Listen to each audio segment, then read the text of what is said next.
ओम शांति। आज के वरदान, बाप दादा के वरदान अपने प्यारे बच्चों के प्रति। डेट 3 अक्टूबर 2025।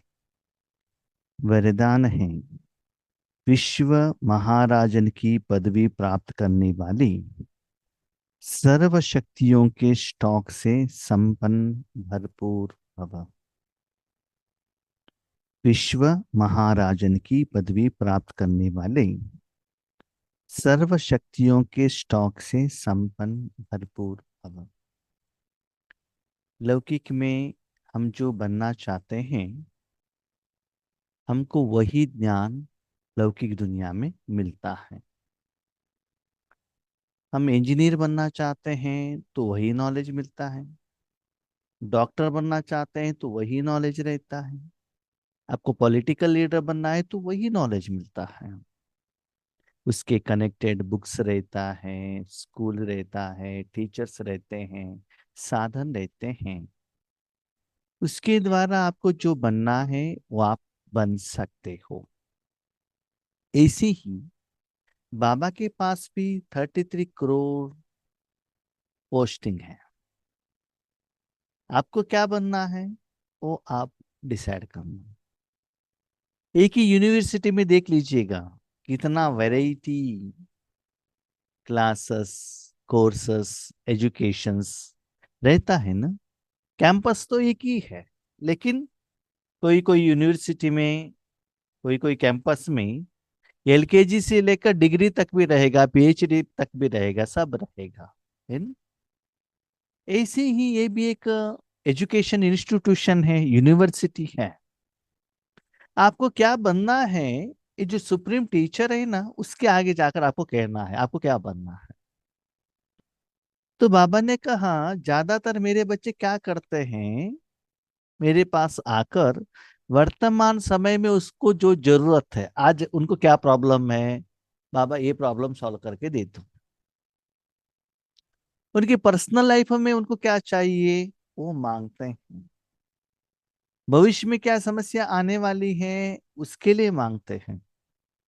अपने परिवार के लिए, अपने सेवा केंद्र के लिए मांगते हैं। लेकिन ये सभी हद हो गया ना। जो आप कहते हो वही तो मेरा द्वारा आपको ट्रीटमेंट मिलेगा। अभी आपको क्या कहना है? आपका एम एंड ऑब्जेक्ट क्या है? लक्ष्मी नारायण बनना है ना। विश्व के ऊपर राज्य करना है ना। तो विश्व में जो प्रजाएं हैं उनके दुख दूर करना है। विश्व में जो गंदगी है उसको क्लीन करना है। तो उतना आपके पास कैपेबिलिटी, कैपेसिटी, शक्ति तो चाहिए ना। इसीलिए जब भी बाबा के पास जाते हो, बाबा के आगे जाते हो, यही संकल्प करना, बाबा मुझे विश्व कल्याण के लिए यूज करना। इसी एक एम एंड ऑब्जेक्ट रखकर बाबा के साथ योग लगाना। तो इससे बाबा क्या करता है, विश्व कल्याण के लिए जो शक्ति चाहिए, जो अथाह चाहिए, वो आप में भर देता है और आपके द्वारा सभी लोगों को बांटता है। अभी समझ लीजिए, लौकिक में कोई एक व्यक्ति है, अकेला है, कुमार है, तो सिर्फ अपने के लिए कमाई करता है ना वो, क्योंकि उनके सैलरी द्वारा सिर्फ उनको हाई अपना ही जिंदगी, अपना शरीर का ही मेंटेनेंस करना है। नेक्स्ट, उनका शादी हुआ तो पत्नी को भी इनको संभालना पड़ता है। बच्चे हुए, बच्चों को भी इनके सैलरी द्वारा ही संभालना पड़ता है। उनके माता पिता है, उनके साथ में सास ससुर है, कोई भाई है, बहन है। तो परिवार बड़ा होगा, उन सभी लोगों के लिए जिंदगी जीने के लिए, जो भी शरीर के लिए जो भी खर्चा रहता है ना, उसके लिए वो अकेला आदमी, आत्मा क्या करता है, कमाई करता है। बाकी सभी लोग उनके कमाई से खाते हैं। ऐसे ही आप भी क्या करो, भगवान के आगे जाकर विश्व कल्याण के लिए रिक्वेस्ट डालो। तो विश्व कल्याण के लिए जो चाहिए वो शक्ति से बाबा आपको भरपूर कर देगा। तो इससे आप क्या बन जाते, संपन्न। माना आप में कुछ कमियां है ही नहीं। दुनिया की कोई भी जड़ चीज या चैतन्य चीज आपके सामने आकर मुझे ये दे दो करके मांगे, तो मिल जाएगा ना। आपने देखा होगा पुराने जमाने में जो भी गांवों में या शहरों में जो शॉप रहता था, ग्रोसरी का शॉप अलग, मेडिकल शॉप अलग, वेजिटेबल शॉप अलग, गहने का शॉप अलग, कपड़े का शॉप अलग। लेकिन आज इतने बड़े बड़े मॉल आ गए हैं, एक ही बिल्डिंग में आपको मैक्सिमम आइटम्स, लाखों के हिसाब से वैराइटीज आइटम्स आपको मिल जाता है। चॉइस हर एक का अलग अलग है, अलग अलग कस्टमर आता है। यहाँ तक वो बड़े बड़े मॉल्स में मल्टीप्लेक्स फिल्म थिएटर भी आ गए हैं, आज होटल भी आ गए हैं ना। जिनको जो चाहिए वो एक ही शेल्टर में मिल जाता है। इसका मतलब उतना इन्वेस्टमेंट तो करना पड़ेगा ना उसका जो बॉस है। तो वैसे ही आप भी भगवान के सामने जब जाते हो तो क्या करो, विश्व कल्याण के लिए सोचो। तो वो आत्माएं जब भी सेवा के लिए बैठते हैं, उनके सामने विश्व ही रहता है। और भविष्य के लिए भगवान उनको क्या, विश्व उनके द्वारा विश्व को क्या देना चाहता है, आज उस दिन बाबा उनको वही शक्ति से भर जाता है। तो उनमें कुछ कमी का एहसास नहीं होता है। और उनके कनेक्शन में जो भी आत्माएं आते हैं वो कभी भी खाली हाथ नहीं जाएंगी। तो बाबा यही चाहता है कि मेरा हर आत्मा विश्व कल्याण के लिए निमित्त बने। तो वर्तमान इस संगम युग में जो बच्चे मनसा सेवा द्वारा ज्यादा समय विश्व सेवा के प्रति अपना तन मन धन लगाते हैं और विश्व को परिवर्तन करते हैं, उसका फलस्वरूप ही भविष्य में उनको विश्व महाराजन का पद मिल जाता है।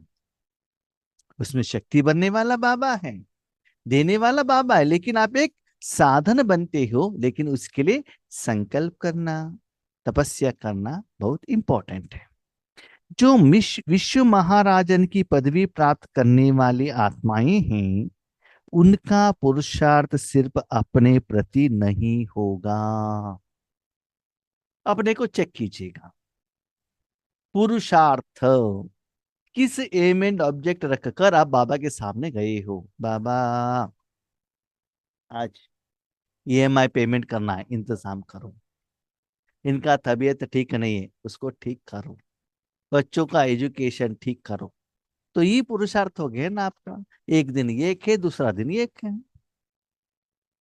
कभी कभी थोड़ा और परिवार वालों के लिए भी मांगते होंगे, ईश्वरी परिवार वालों के लिए भी मांगते होंगे, लेकिन ये तो हद का हो गया ना। इसलिए बाबा कहते हैं अपने को चेक करो। बाबा के सामने जाकर आप क्या पूछ रहे हो, क्या मांग रहे हो, क्या आपको बनना है इस यूनिवर्सिटी में। अपने जीवन में आने वाले विघ्न व परीक्षाओं को पास करना, यह तो बहुत कॉमन है।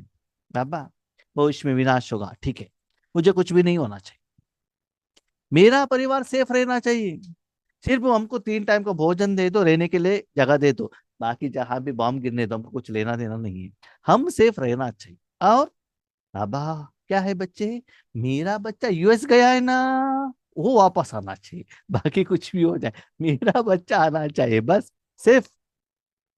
तो आप कितना लोगों के लिए सेवाधारी बने, कितना लोगों को कल्याण कर रहे हैं, ईश्वरीय शक्ति किसके लिए यूज कर रहे हैं। बाबा कहते हैं चेक करो। एक तो वर्तमान समय में जो चाहिए उसके लिए मांग रहे हैं, दूसरा है अपने जीवन में अपने परिवार के लिए आगे जो विघ्न आने वाला है, परीक्षाएं आने वाले हैं, शादी के रूप में, हेल्थ के रूप में, फाइनेंशियल रूप में, जो भी समस्याएं आने वाले हैं, उसके प्रोटेक्शन के लिए हेल्थ वेल्थ स्टॉक करके रख देते हैं बस। तो ऐसे आप साधना करो। और बाबा के आगे जाके विश्व महाराजन का पोस्ट दे दो करके पूछेंगे तो कोई आपको दे देगा क्या। तो drama is based on Karma philosophy. आप जो कर्म करते हो उसका फल आपको मिलता है ना। तो आपको बड़ा पोस्ट चाहिए तो सेवा भी वैसे बड़े रूप में करो ना, निस्वार्थ रूप में करो ना, बेहद में करो ना। करना आपको कुछ भी नहीं है, करना तो मुझे है, मुझे माने योगेश भाई को नहीं, बाप दादा को। लेकिन संकल्प आप करो। उसके आधार पर मन बुद्धि बाबा के हाथ में दे देना। लेकिन सिर्फ संकल्प से काम नहीं चलने वाले हैं बच्चे, लेकिन उसके लिए समय भी देना पड़ता है। आपके पुरुषार्थ का ज्यादा समय विश्व कल्याण के लिए ही भगवान के हाथ में देना पड़ता है, तभी आपको ये पोस्ट मिल जाएगा। लेकिन क्या कॉमन है? अपने लिए, अपने परिवार के लिए, अपने विघ्न के लिए बाबा से मांगना, ये तो कॉमन है, भक्ति मार्ग में भी मांगते हैं। लेकिन जो विश्व महाराजन बनने वाले आत्माएं हैं, उनके पास अभी से ही सर्व शक्तियों का स्टॉक भरपूर होगा। अभी आप देख रहे हैं, आज दशहरा है, थोड़े समय के बाद दीपावली आता है। जो बिजनेसमैन रहते हैं उनको मालूम है ना कि दशहरा आने वाला है, उसमें ज्यादा कपड़े बिकेंगे। तो दसरा के टाइम पर वो फैक्ट्री में जाकर लेकर आएगा क्या? नहीं है ना। 2-3 महीने, 6 महीने पहले ही जो जिस समय पर सेल होने वाला है, उससे भी ज्यादा लेकर आके अपने गोडाउन में वो स्टॉक रखते हैं, और उस समय पर वो सेल करके प्रॉफिट कर लेते हैं। तो आप जानते हो ना, भविष्य में आपको विश्व कल्याण के लिए निमित्त बनना है। भविष्य का बात तो छोड़ो, अभी तो करना है। तो उतना बाबा से लेकर स्टॉक जमा कर रहे हो क्या? ये चेक करो, उतना सर्वशक्तियां हैं। जब भी योग पर बैठते हो, आपके सामने विश्व ही आता है, या कोई सम इम्पोर्टेंट सब्जेक्ट, पर्सन, चीज, समस्याएं, परिस्थितियां, विघ्न आता है? चेक कीजिएगा। उनका हर सेकंड, हर संकल्प दूसरों के प्रति होगा। तो ईश्वरीय कार्य करते हैं, अपने प्रति स्वार्थ में नहीं रहेंगे, दूसरों के प्रति होगा। तो जितना वो दूसरों के लिए करते हैं ना, उसका फल, प्रॉफिट इनको ही मिलता है। मानो भगवान को जो यूज करते हैं दूसरों के प्रति ही, तन, मन, धन, समय, श्वास, सब विश्व कल्याण में सफल होता रहेगा। इसका मतलब, जब आप योग पर बैठते हो ना, मेरे पीछे बाबा बैठा है, बाबा मेरे द्वारा या इस मन द्वारा, इस तन द्वारा बाबा सारे विश्व को शक्ति दे रहा है। तन मन धन जन, ये क्या है? तन मन धन समय, बाबा ने कहा श्वास, तन। अब योग पे ले बैठे हो, विश्व सेवा के लिए तन तो चाहिए, राइट, तन यूज हो गया। मन सबसे निकाल कर भगवान के हाथ में देना चाहिए, तो मन यूज हो रहा है। अभी धन, धन मानो स्थूल साधन। अभी समझ ले, हम यहाँ बैठे हैं अपने गांव में, जहां बाबा ने बिठाया है।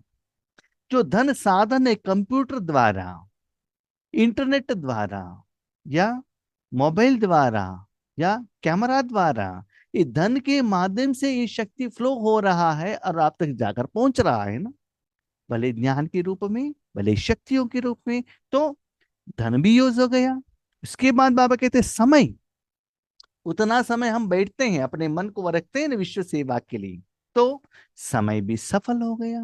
श्वास, श्वास माना आप हर समय जो संकल्प करते हो, उसको कहते हैं बाबा श्वास। जैसे शरीर श्वास के बिना नहीं रह सकता, ब्रीथिंग के बिना, वैसे आत्मा भी संकल्प करता है। तो वो संकल्प भी क्या रहता है? विश्व कल्याण। जब भी योग पर बैठते हो, शांत, आपके सामने तीनों लोग हैं, लोक में शक्ति जा रहा है। यस, बीच बीच में चाहिए तो आप पर्सनली बातें करो, बाबा से लेन देन करो, लेकिन मैक्सिमम टाइम अपने मन बुद्धि को, समय, संकल्पों को विश्व कल्याण के लिए निमित्त बनना। इससे ऐसे बच्चों को स्टॉक ज्यादा रहेगा, वो आत्माएं सदा संपन्न रहेंगे, इसलिए उनका सब कुछ साधन सफल होता रहेगा। तो भाई बहने, अपने को चेक कीजिएगा कि हमारा संकल्प कैसे चलता है। और स्पेशली जब आप योग पर बैठते हो, भले अमृत वेले हो, नुमाशाम हो, जहां भी हो, उस समय आपका अटेंशन कहाँ रहता है? हाँ, कभी कभी रॉयल माया भी आ जाती है। कैसे? समझ लीजिए, आपको रेगुलर प्रोग्राम मिल गया, ईश्वरी सेवा में रेगुलर प्रोग्राम मिल गया। फॉर एग्जाम्पल, सुबह यहाँ अमृत वेला का योग चलता है, कंप्यूटर में 50 to 60 मेंबर्स रहते हैं, हमने उसके तरफ अटेंशन रखा तो 60 मेंबर्स का ही कल्याण हो जाएगा ना। भले 60 मेंबर्स सामने है, लेकिन in particular 60 members, in broad सभी लोगों को, आपका अटेंशन 60 मेंबर्स तक रहेगा। हाँ, आपका माना जो योग का शक्ति है सिर्फ उतना लोगों को ही जाकर पहुंचाएगा, है ना। घर में किसी एक व्यक्ति को रोशनी चाहिए तो सिर्फ एक व्यक्ति को रोशनी नहीं मिलेगा ना, सारे रूम में जितना भी चीज है उसके ऊपर वो रोशनी जाकर गिर जाएगा ना, इससे वो चीज ठीक से दिखाई देगा ना। इसीलिए आप जहां भी बैठो, आपके सामने कोई भी हो, भले वो दृष्टि ले रहे हैं या नहीं ले रहे हैं, आपके सामने कोई है या नहीं है, ज्यादा लोग है कम है, उससे आपको कुछ लेना देना नहीं। सूर्य रोशनी देता है, उसके सामने कितना लोग है, क्या कर रहे हैं, उनके सामने वो क्या है, क्या कहते हैं उसको, क्लाउड आया कि नहीं आया, वो कुछ भी नहीं देखता है, सिर्फ देता है, रहता है, देता है, रहता है, देता है, तो अपना काम वो करता है, आम फल देता ही रहता है। ऐसे आप सदा विश्व कल्याण का काम करते रहे ना, वही संकल्प करना और सफलता मूर्त बनना। स्लोगन। एक भी कमजोरी अनेक विशेषताओं को समाप्त कर देती है, इसलिए कमजोरियों को तलाक दो। एक कमी, अभी समझ लो, सांबार आपने बनाया, ठीक है, सब कुछ बहुत अच्छा था, सब कुछ इस बहुत अच्छा डाला था, लेकिन एक जो नारियल डाला था थोड़ा सा उसका बदबू आ रहा था, ठीक है, तो क्या होता है, सांबार का टेस्ट ही चेंज हो जाता है। और जो लोग उस सांबार को खाते हैं ना, पहले यही कहते हैं आपने जो नारियल यूज किया है वो ठीक नहीं है। तो एक नारियल के कारण वो जो प्रोडक्ट सांभार खराब हो जाता है, नाम बदनाम हो जाता है ना, जिन्होंने बनाया, जो फल मिलना चाहिए वो नहीं मिलता है ना। ऐसे ही आप में भी विश्व सेवा के लिए निमित्त बनते हो, ईश्वर सेवा के लिए निमित्त बनते हो, एक कमियां क्या कर देता है, सब अच्छाई को समाप्त कर देता है। भले अपनी जिंदगी में आप देख लीजिएगा, आपके कनेक्शन में बहुत सारे लोग आते हैं, ऐसे सभी अनुभव मुझे मेरी जिंदगी में बहुत है। बहुत आत्माएं, भले भाई हो भले बहनें हो, बहुत समय तक यूज करते हैं, यूज तो बाबा करता है, मैं तो निमित्त हूँ, बात अलग है। लेकिन कभी कभी जाने अनजाने में, हमारा तो पर्पस नहीं रहता है कि किसी को डांटना, ये करना नहीं रहता है, मन में तो रहता है कि वो ठीक हो जाए। तो ये अलग अलग रूप में, अलग अलग लोगों को अलग अलग रूप में कहा जाता है। कभी कभी हम जोक्स में कहते हैं वो सीरियस ले लेते, कभी सीरियस कहते हैं वो जोक्स में ले लेते हैं, ऐसे भी हो जाता है, ठीक है। बहुत समय से रात दिन तक, कितने सालों तक उनको बाबा हेल्प करता है, लेकिन कभी कोई भी एक बात लेकर बैठते हैं, हाँ भाई जी ने ऐसे कहा ना, इसलिए हम जो में आना बंद कर दिया। वाह, है ना। एक कमी, एक डांट, एक गुस्सा, क्या हो गया, रिलेशनशिप कट हो जाता है। ऐसे बहुत सारे लोगों को हमने देखा है, बहुत सारे लोग आने बंद कर देते, क्यों पता नहीं चलता है, बहुत समय के बाद पता चलता है ऐसे कुछ इंसिडेंट्स हुआ। क्या इंसिडेंट्स हुआ वो कभी कभी पता चलता है, कभी पता ही नहीं चलता है। तो ऐसे एक कमियां, कमजोरियां, इतने साल तक आपने जो अच्छाई की वो सब खत्म हो जाएगा ना। आपने बहुत अच्छा सेवइयां का क्या बनाया, उसको क्या कहते हैं, खीर बनाया, हाँ, उसमें एक ड्रॉप इमली डाल दो, क्या होता है, सब खराब हो जाता है ना। तो आप देख लीजिए अपने जिंदगी में जो भी मनुष्य आत्माओं के साथ आप रहते हैं ना, भले आपने हजार काम अच्छा किया हुआ हो, वो उसको रिकॉग्नाइज नहीं करते हैं ज्यादातर। एक आपने कुछ गलत काम कर दे, उसको इतना बड़ा बना देते, आपने ऐसे क्यों किया, उसमें मैं भी आ जाता हूँ, मैं भी कुछ स्पेशल नहीं। ईश्वरी सेवा में भी किसी किसी आत्माएं बहुत अच्छा सेवा दे देते, एक कुछ गलती कर दिया, हाँ आपने ऐसे क्यों गलती कर दिया, फोन करके तो बताना चाहिए था ना, इन्फॉर्म तो करना चाहिए था, आपने क्यों नहीं बताया, लेट करके क्यों आ गए। डांटने का तो बहुत अच्छा डांटते हैं, मेरे बात मैं कह रहा हूँ, लेकिन इतना समय तक उन्होंने जो अच्छा काम किया उसको हम अप्रिशिएट नहीं करते। इसीलिए एक कोई कमियां आप में रहेगा, इससे क्या होता है, बाकी सारी अच्छाई चले जाएंगे। इसीलिए कुछ भी कमजोरियों को अपने पास मत रखना, उसको क्या करना, तलाक कर देना।